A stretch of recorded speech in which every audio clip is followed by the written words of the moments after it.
Hello and welcome to Switzer Investing. I'm Paul Rickard, filling in for Peter Switzer.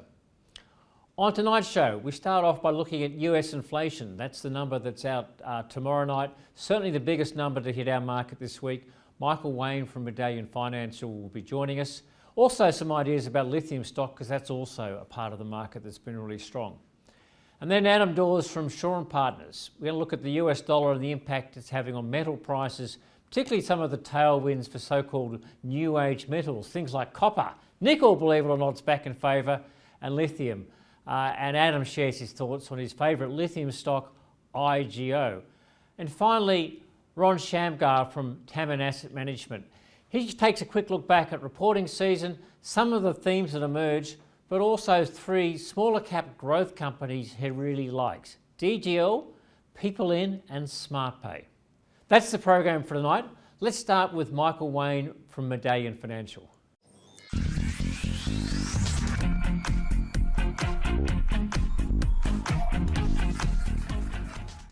Well, it's a big week in the US with inflation for August due out tomorrow our time, or Tuesday night our time.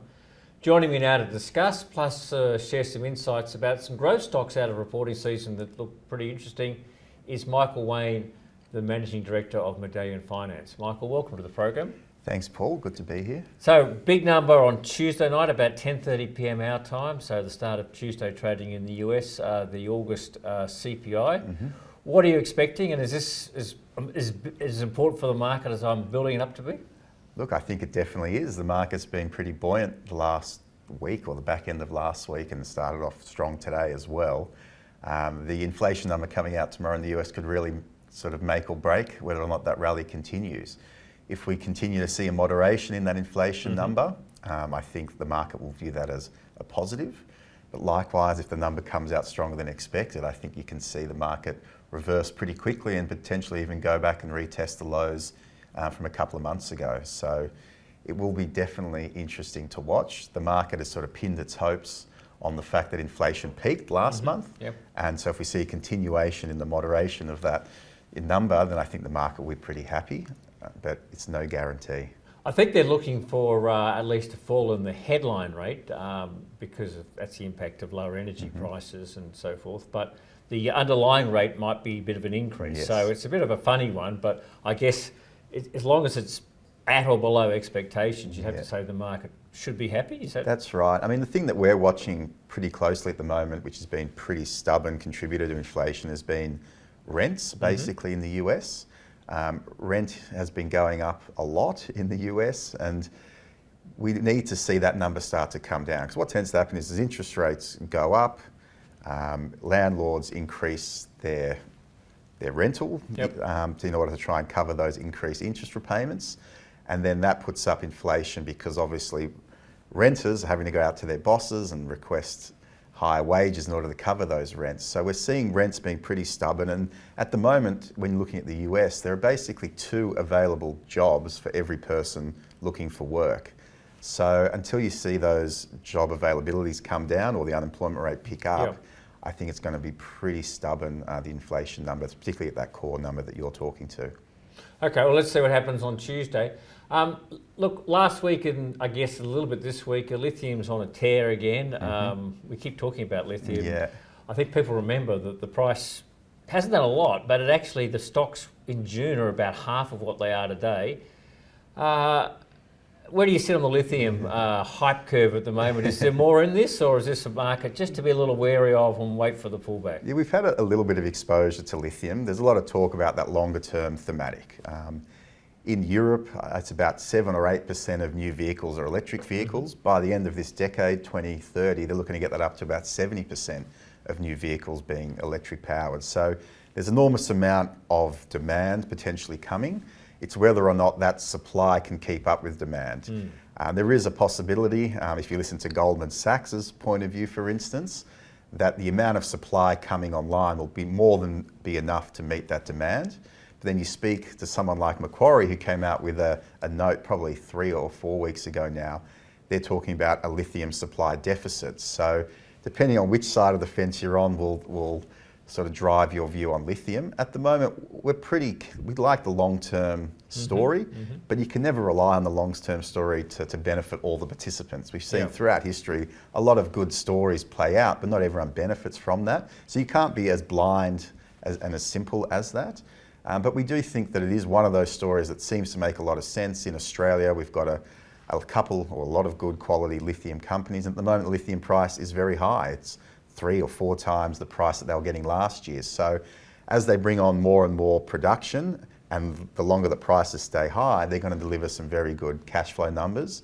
But I think you do have to be quite nimble with the lithium stocks. You can't get too carried away, because as we saw only a couple of years ago, the lithium price can come back very quickly, and then the share prices can come back very quickly. So it feels very good at the moment. It's making your portfolio look a lot better probably than it would otherwise, but just be careful that the momentum can turn very quickly, and there's a lot of positive sentiment at the moment. Now, the two major producers are Allkem and Pilbara Minerals, a lot of budding producers, a lot of developed people putting stuff into production.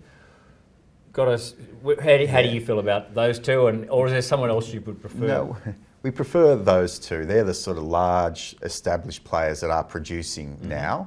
So they're the businesses that are able to capitalise on today's high prices. The problem with a lot of the explorers is they might have a large resource, but it might take them 2, 3, 4 years to develop those resources and finally meet production. And by that stage, who knows what the price of lithium is going to be in 3 or 4 years' time. So our preference, we have both Pilbara and we have both Allkem as well. They're not huge weightings in portfolios because of the volatile nature, but again, we do like that long-term story. Pilbara, PLS, is probably the pick of the bunch at the moment, just because they have the greatest amount of production, which means they are capitalising the most at the moment. Whereas if you want a little bit more risk, something like Allkem probably offers that, because they do have a lot of projects coming online over the next couple of years, which could ramp up their production a lot. But with that comes a bit of risk.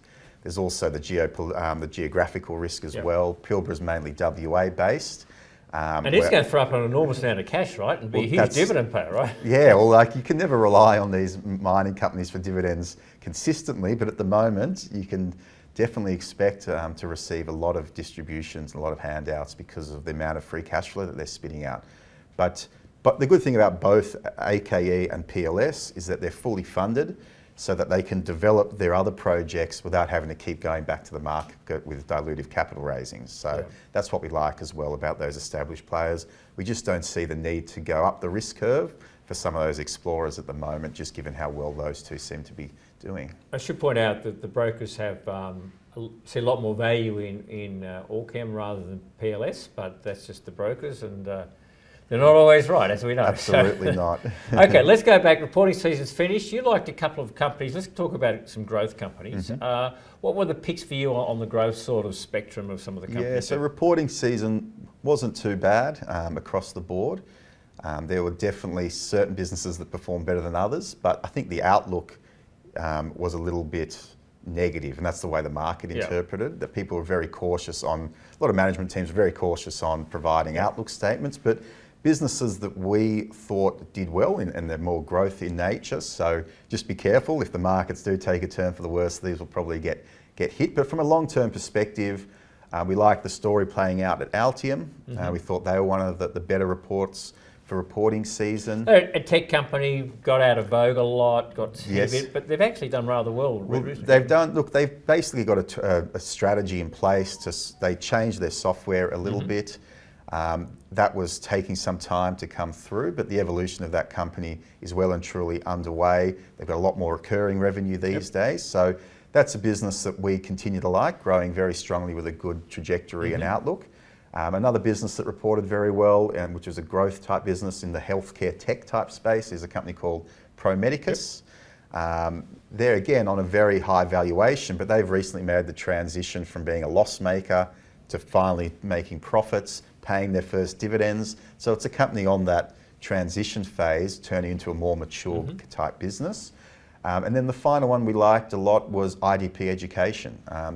They've recovered significantly now from the effects of COVID, and they're well and truly back on a growth path. So that's another one we like as a growth play on a long-term trajectory. Is the election of a Labor government, is that potentially a good thing for IDP education? I mean, these companies in this sort of sector tend to Yeah. depend a little bit on government support or government initiatives. Is that a positive? Yeah, I think it's probably been a slight positive. We saw the other day the Labor government came out and said they're going to increase the immigration cap to try and ease some of those pressures in some of the industries when it comes to finding workers.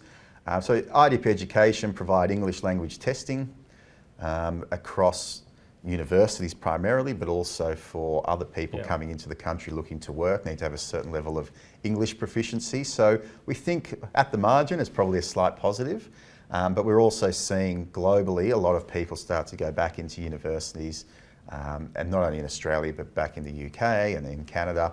So you're getting a lot of people from India, for instance, looking to come to Western universities, and that's very supportive of IDP. Well, let's hope they can process the visas, right? I guess it's online. Well, that's the problem, isn't it? It's like the visas and just getting people in is very difficult at the moment. Yeah. That was Michael Wayne, the Managing Director of Medallion Financial Services. 3 growth ideas for your portfolio: Pro Medicus, IDP Education and Altium.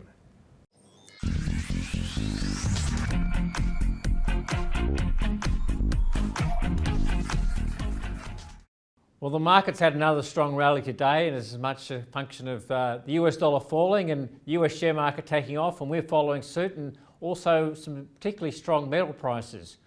Joining me now is Adam Dawes to talk about today's market. Adam, welcome to the program. Thank you, Paul. It's great to be here. So let's start with, if I can, with just some of the metal stocks, because we've seen a big rally, particularly some of the copper stocks. What's your thinking there in terms of how sustainable and what the upside is for some of these companies? Yeah, it definitely looks like it will continue to move forward as far as that sustainability goes. There's been a bit of talk in the market and the media today around copper and how much copper is actually going to be needed by 2030 and 2050. You know, currently the production is fairly decent, around sort of 25 million tonnes. They're looking to actually get up to 50 million tonnes by 2030. So there's going to have to be some new projects that are going to have to go online to actually make that copper to keep up with that production. And that's where it's really tough, because there hasn't been many new mines being opened. It's all about the ones that are in production at the moment. So we know BHP is doing a lot in copper. We've got Rio talking about trying to get hold of an African asset. A company you like, I think, is Oz Minerals. Yeah, so Oz at the moment, obviously under takeover at the moment from BHP, but our analyst thinks that they're going to have to pay up to $30, or at least $28 to $30, somewhere in that range, to pick up something like an Oz Minerals, where the bid is around $25 at the moment. The market's obviously a little bit higher than that. There is potentially then to get a little bit extra out of the Oz Minerals share price at the moment, but it's going to be a little bit tough. Then if you go down a little bit further, you got something like a Sandfire. That's actually producing a fair bit of copper. They've just bought a new mine, which they've brought onto production, which is going to keep that mine life going. And then, you know, you get down into the smaller sort of explorer side of things. I've been looking at Hot Chili at the moment, HCH. It's got a lot of land in South America, but that's actually starting to move as well. So I certainly think the copper stocks in our market are certainly needed for that metal expansion, for that ESG or greening of the world, and it ties back well to Australia, who has got some quite good copper stocks on our market. I like that Hot Chili name, but let's come back to Oz Minerals. I thought BHP had rebuffed the Oz Minerals had rebuffed the BHP sort of offer. So what's your understanding of how that bid or how that indicative offer is proceeding at the moment?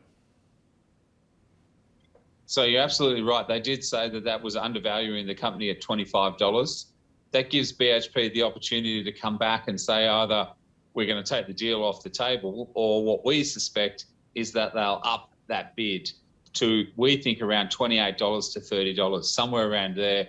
That's what BHP will need to do to take over Oz Minerals going forward. And remember, Oz Minerals sits very, very closely to all of the Olympic Dam and all of these beautiful assets that BHP has. So it's a natural fit for these guys to take them over and to move forward within that copper space. Another metal that is sort of put in this, I won't say new age metal, but it's sort of, partly to do with the theme of EVs. I want to come to lithium, but also boring old nickel has had a bit of resurgence, and I gather there's a lot of nickel potentially as the world changes in terms of the technology it uses. And we've seen BHP talk about getting some of its old nickel mining back up to scratch again. What do you like in the nickel space? Yeah, so obviously BHP is obviously one of the larger producers there, and certainly their nickel mines, they've said to us that BHP, basically every ounce of nickel, every gram of nickel that they produce has already been forward sold. So they're literally, they're 100%, their nickel mines are absolutely 100% sold through or got those forward orders. So yeah, it really does look like that nickel side of things is going to move quite well. I think, you know, I'd stay with the majors on this one. Certainly something like a BHP for me, I think is better. There's NIC, I think Nickel Mines Australia. That's not a bad little one. But you look, you know, we've got a lot of explorers out there. You know, you want to stay with the quality, the guys within production, and I think that's the space to stay. So for me, it would be a BHP to stay within that nickel exposure. And where does South 32 fit in your sort of thinking? Well, South 32 we really like at the moment, one, because of its coal assets that it has. Certainly coal's been doing very, very well over the last 3 and will continue to do well as this energy crisis continues to stay or hit. From there, South 32, yes, again, has some magnesium, has some other mines as well. I really like South 32. It has been beaten down a little bit. The dividends was quite good, and some of their assets I think are absolutely fantastic. So yeah, we really like South 32. One, for that diversification of certainly those you know, nickel, magnesium, coal, those kinds of things, as well as then it does provide a fantastic dividend for shareholders as well. So South 32 does sit quite nicely in that space. Now, I can't let you go without putting some comment in terms of the lithium stocks. Not quite as hot today, but certainly that was the action last week, and a bit hard to see apart from, I guess, one of the major brokers had a big call in terms of some pretty bullish forecasts. But where do you see, and what's your view and your house view in terms of some of the lithium stocks at the moment? We're certainly firmly in the camp that lithium has still got a long way to go to the upside. Supply and demand is absolutely there, and supply is going to get outstripped by demand at the moment. I really like IGO. I think that's the right space to be. We've also got some mineral resources in there, and we saw that rally pretty hard the other day on the speculation that they might divest some of their lithium assets into a new separate vehicle. So yeah, I think IGO is the right space to be within the lithium space, and we do know that lithium potentially will continue to move higher as supply is getting harder and harder to find, and then demand is obviously absolutely outstripping that as well. So I'm still comfortable in the lithium space. Things just can't go up in a straight line. So it is good to see these little bit of pullbacks, these little things that will sort of come back and give us opportunities to get set for the next leg higher. But we think lithium will continue to go through the end of this year and forward because of that demand cycle. So I note that you like IGO, but with mineral resources, you're also getting iron ore. Is that a positive or a negative in terms of when you look at a company like mineral resources? Yeah, so you're obviously getting lithium, you're getting iron ore, you're also getting mining services as well. So all of those things, I think, sit quite nicely with us. We talk to clients about mineral resources being the old world and the new world. And that's the sort of thing that we're sort of talking to clients is you're getting the old world, which is the iron ore. And now that iron ore grade isn't as good as the BHP and the Rios, that's for sure. But certainly that lithium story is certainly moving forward in the right direction. And then you're getting some mining services in there as well. So yeah, it's the old world and the new world coming together.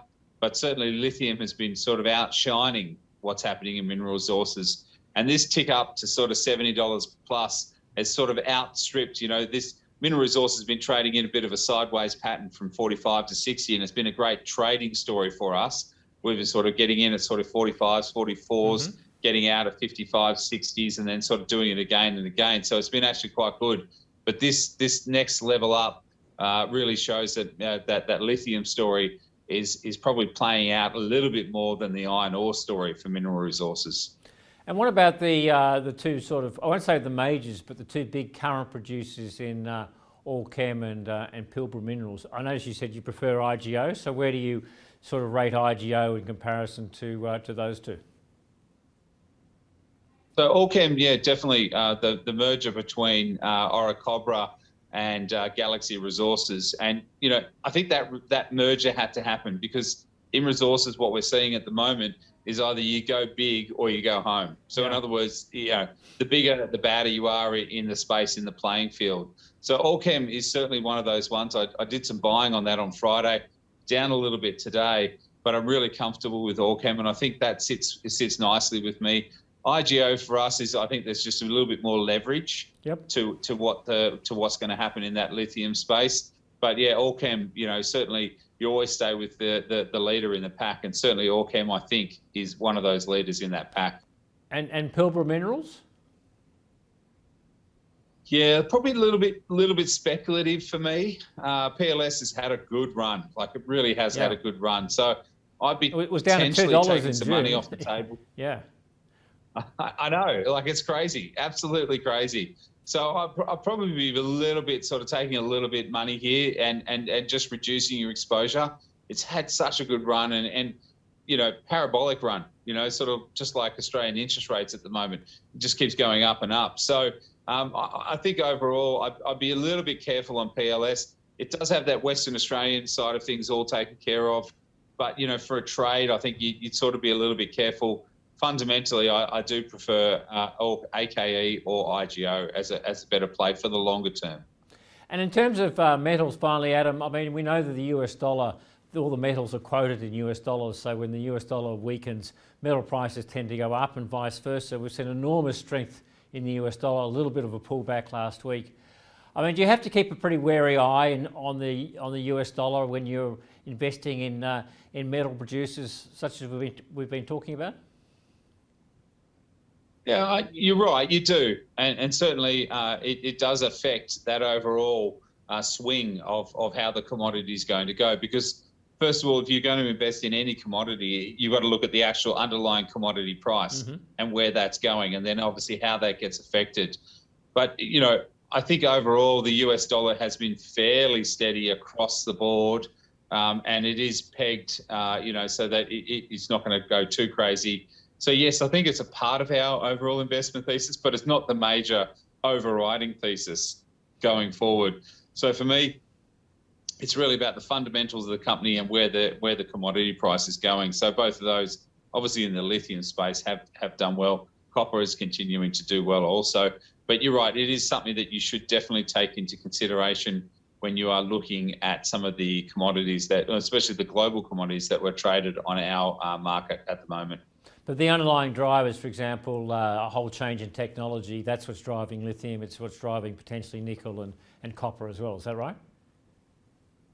Yeah, correct. I mean, that's a huge drive. And then, becoming carbon neutral at 2050 or even 2030, it's going to be a long stretch for us to get those targets, and commodities sit in the front seat because they are needed to build the solar panels, to build the wind farms, to build all of these things, so that we can be net zero by 2030 and 2050. So it's an amazing opportunity for investors at the moment to get access to these things for that long-term profitability going forward. Well, Adam, thanks for joining us on Switzer. Some great insights as always. Thanks. Have a great day.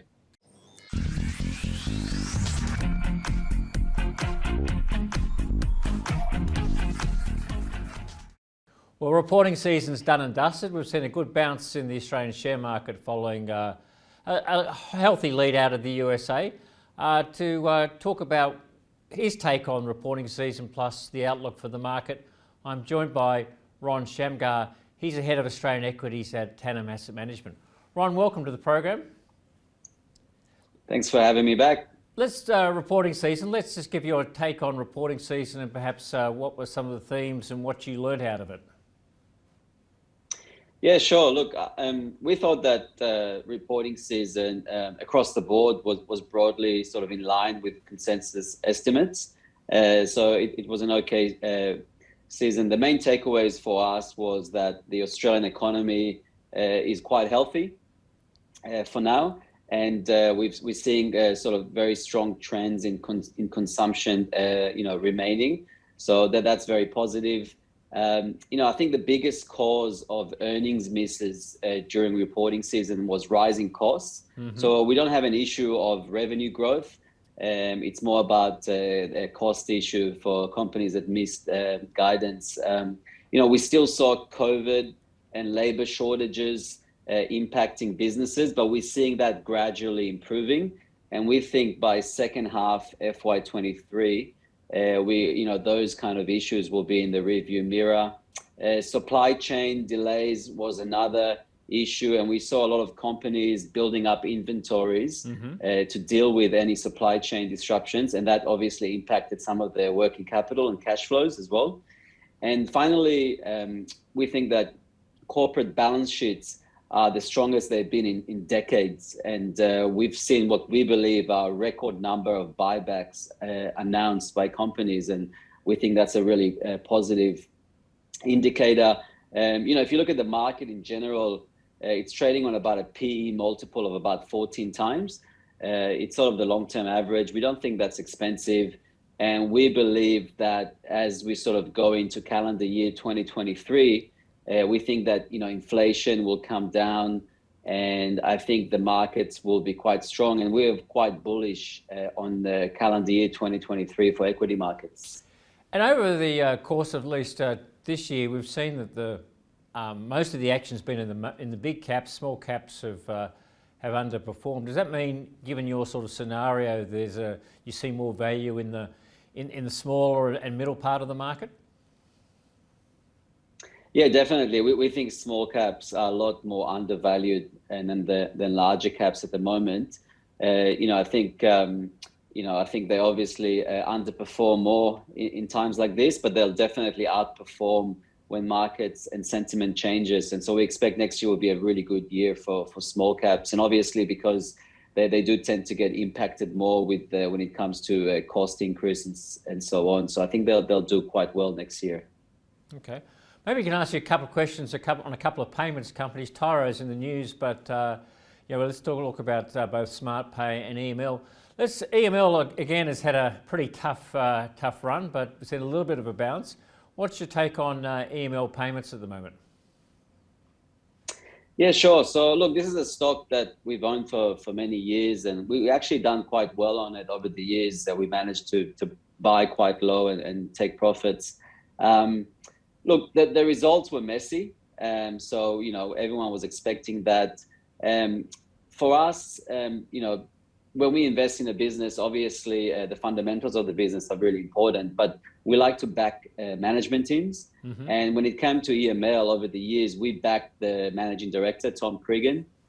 He obviously moved on, resigned before the August results, and we believe that the new CEO, which used to be a director, and the current board are not really acting in the best interest of shareholders.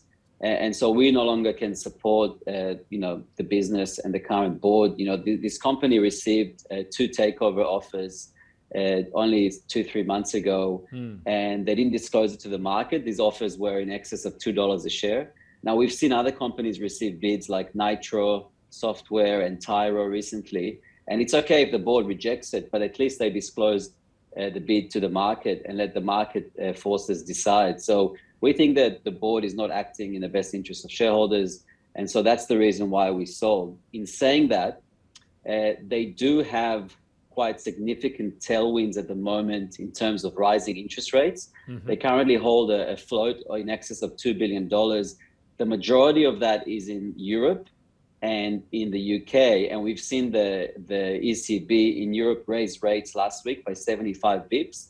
That's an incremental $6 million straight to the bottom line of EML. We expect the Bank of England to raise rates tonight. The ECB will go again next month, and it's also happening around the world. So I think that what's happened is post the August results, consensus numbers for FY23 have come down materially for EML, but now because of these rising interest rates, they may actually exceed what the market thinks they'll do. We'll know at the AGM when they give guidance, but I think that it's a bit of a tailwind, and that's why the stock is up 20% in the last 3 days, and we could see it keep going higher, if these interest rate rises continue. So that's something that to watch out for if anyone holds the stock. So I wouldn't necessarily sell it at the moment, but for us, we have different reasons to sell. Let's go to another one, which is SmartPay. I don't think it has those same sort of tailwinds, but it's a stock that's sort of big on your radar. Is that right? Yeah, look, we like SmartPay. It's a sort of an FPOS payments terminal provider in Australia and New Zealand. What we believe is a mini version of Tyro. They operate in a sector where just in that sort of small business end of the market, there's about 250,000 sort of businesses or terminals up for grabs, dominated by the big banks. SmartPay's got about 10,000 in Australia. And, if you compare it to Tyro, maybe they've got, I can't remember, 70, 80,000. They're growing quite fast. They're profitable. They're trading on about an EV/EBITDA of about 9 times. They don't have any debt. We saw last week Tyro receive a takeover bid from private equity, which valued them on approximately 25 times EBITDA multiple from what we worked out. And so we think that, SmartPay, potentially a takeover target as well. It does have a New Zealand business, which has about 20% market share in New Zealand. Now, it's a little bit of a different model to Australia. They receive monthly rental fees in New Zealand. In Australia, they clip the ticket on transactions. That New Zealand business got a takeover bid just before COVID. And obviously that fell through because of COVID, but we think that that sort of a renewed bid could emerge again. And then the Australian business just keeps growing. We think they can go from 10,000 to 25,000 terminals in the next 2-3 years quite easily, and that will only be 10% of the current sort of segment of the market that they're targeting. And again, they're actually a big beneficiary of inflationary pressures because, as prices rise, transaction values essentially go up, and because they clip a small percentage of each transaction, they just make more money if we have inflation. So we think it's cheap, and also it's reached that inflection point where they're starting to generate some really good free cash flow as well. So I think it's an interesting one to look at in light of this Tyro takeover bid. Okay, so that's SmartPay. Let's move on to a company called DGL. Yeah, sure. So this is a company that listed, I think, about 1.5 years ago. So the market might not be as familiar with it. They provide chemical logistics, formulation and warehousing in Australia and New Zealand. Now, this is a founder-led business, which we like. The managing director owns about 55% of the company. I would say he's a little bit quirky character, and I'd much rather prefer if he doesn't. And I'd much rather prefer if he doesn't give interviews to the media because he got caught on a few issues there. But otherwise, he's building a really impressive business. They essentially, they're quite acquisitive, and they're building out sort of a national presence and footprint to service larger clients in terms of their chemical needs. They've got a significant competitive moat around their business, with various licenses to process all these chemicals. And they built up a property asset base in excess of $150 million, which they own. So we think that's quite valuable. They had a really strong FY22. Their revenue was up 88% to $370 million. Their EBITDA was up 133% to $66 million. Now, in saying all of that, the stock got smashed by 45%. In 2 days following the results. So, you might ask why. So there's 3 reasons why. So first of all, the guidance which they're given for FY23 was, I think, confusing and conservative, but it was below the market's expectations. The cash flows were weak, but that was due to inventory build, which I'll explain why.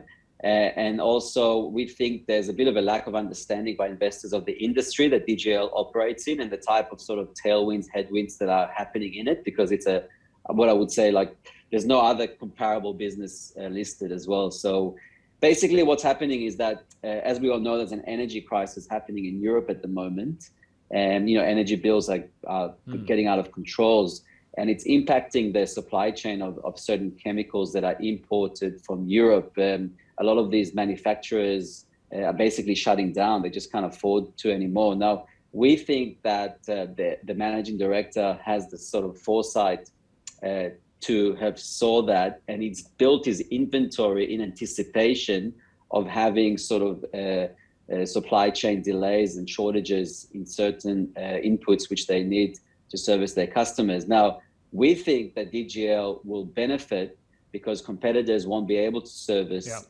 clients, and DGL potentially may even have pricing power. Now, obviously, time will tell whether the market was right or he's right. So we took the opportunity after the stock got smashed to double our position. It's one of our top 3 holdings at the moment. And actually, it was good to see that the managing director was actually buying shares as well at the same time as us. So, he doesn't need to buy shares. He owns a lot of it. So it's good to see him buying. And we think FY23 will be another good year. We think the stock is worth $3. Okay, well, that's a company called DGL. And finally, People In, which is an HR, or I guess recruitment company, if that's right. Tell me about People In. Yeah, sure. So that was probably our best performer this reporting season. It's a recruitment services business, had a really strong result ahead of market expectations. The revenue was up 54% to $682 million. EBITDA was up 24% to $47 million. Again, that was ahead of consensus. Very good numbers. Really good numbers. And they've got really favorable operating conditions at the moment. The strength of the employment market is playing into their hands. And there's a strong demand from clients for staff in defensive sectors, which People In operates in, like healthcare, agricultural, warehousing. They also have accounting, IT, and so on. So, that's all really good. Now, they gave guidance for FY23, which again was really strong, about $65 million EBITDA. So another strong year of growth. Wage inflation, which we're seeing, is actually really positive for this business because they clip a margin, again, on the salaries of the staff which they place into companies. So if that wage is higher, People In just makes more money. It's as simple as that. And then obviously the government is trying to encourage. You seem to like companies that clip the ticket and the ticket goes up all the time. So sorry.